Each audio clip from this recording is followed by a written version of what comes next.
Après des mois passés à éplucher les archives et les dossiers des services de renseignement, je publie aujourd'hui de nouvelles preuves attestant du financement de longue date par le gouvernement américain de plus de 120 laboratoires biologiques dans plus de 30 pays. Alors, parmi ces laboratoires biologiques figurent notamment des sites situés en Ukraine, qui pourraient être exposés à des risques de compromission en raison de la guerre en cours entre la Russie et l'Ukraine.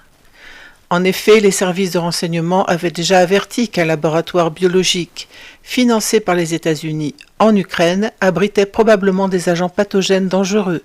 et restait vulnérable aux menaces persistantes d'attaque, de saisie ou de destruction par la Russie.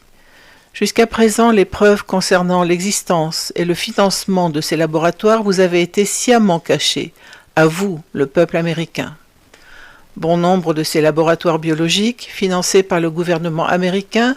mènent actuellement ou ont mené par le passé des recherches utilisant des agents pathogènes dangereux et hautement contagieux,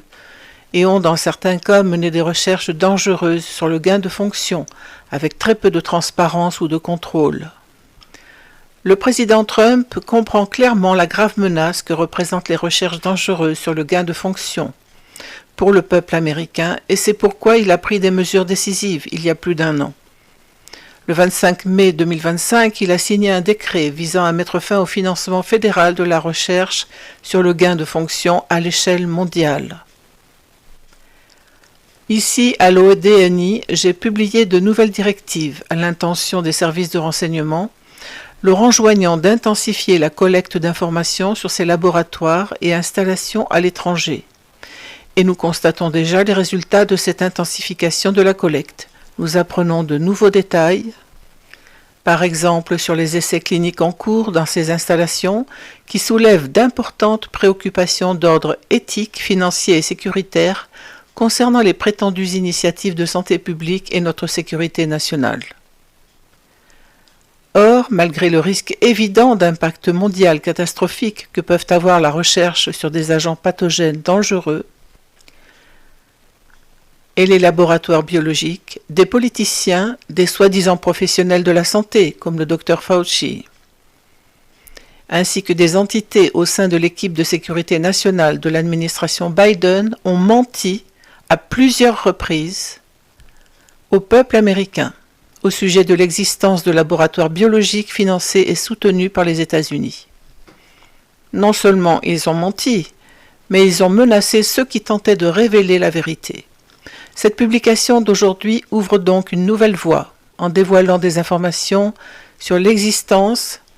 l'histoire, l'emplacement et le financement de ces laboratoires biologiques financés par les États-Unis, qui ont été intentionnellement dissimulés par des personnes très puissantes qui ont faussement affirmé que ces laboratoires n'existaient pas. Puis ils ont accusé quiconque affirmait le contraire d'être un agent étranger et un traître à l'Amérique. L'ODNI va désormais continuer à travailler en étroite collaboration avec ses partenaires au sein du gouvernement américain afin de localiser précisément ces laboratoires et d'identifier les agents pathogènes qu'ils contiennent, dans le but de mettre fin à ces dangereuses recherches sur le gain de fonction qui constituent une menace pour la santé et le bien-être du peuple américain et des populations du monde entier.